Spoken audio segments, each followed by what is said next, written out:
quay cơ mà. Đấy. Vâng, Đúng sĩ quả to.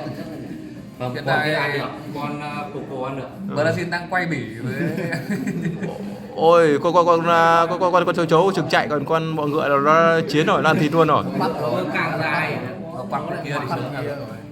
Sao mà nhìn con cào cào khỏe thế mà không anh đánh được nó nhỉ? Đánh làm sao được? Đánh kéo đấy, đánh kéo đấy. Kéo theo con nó chạy kìa. Thoát này là không thoát của Con sinh động. Con bọn ngựa nó gì đó. Quang bảo cầm về cho nó đánh Hiện nhau. tại đấu sĩ kia đang phòi hết cả máu ra rồi, phòi hết cả máu mồm ra rồi. Phải đâu, cái đấy nước bọt. Máu của nó đấy, nước bọt rồi. Máu đen xì. Kinh nhở, con bọn ngựa đã tấn công từ lúc nào mình không để ý. Thằng này khéo đuôi bọn ngựa hết, nó còn mồi to, ăn cả tháng.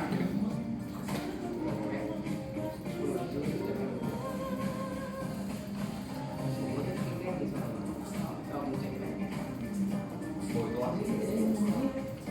Rồi không nghĩ được con mồi này được à? Ăn được. Cái đấy hai này nó dính nhau rồi, nó dính với nhau chứ. Sao con cào cào đấy biết tắt. Để cho mình Trận kèo đấy.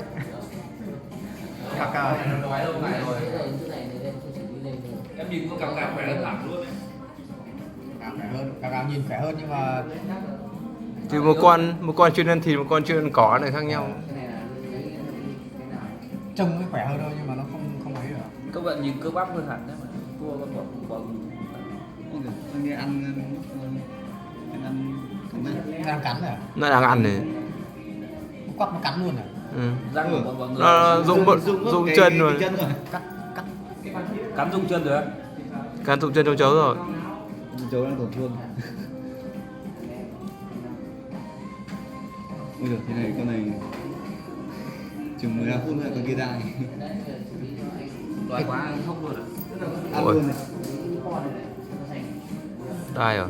Con bò cạp ấy, con cào cào ấy, cứ bấu với cây làm gì Ui, sắp dụng luôn cái chân nữa rồi. để cho không chạy.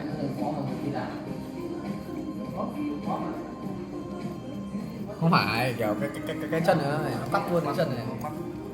Nó chạy được. Nhưng mà mỗi bọn ngựa có thật.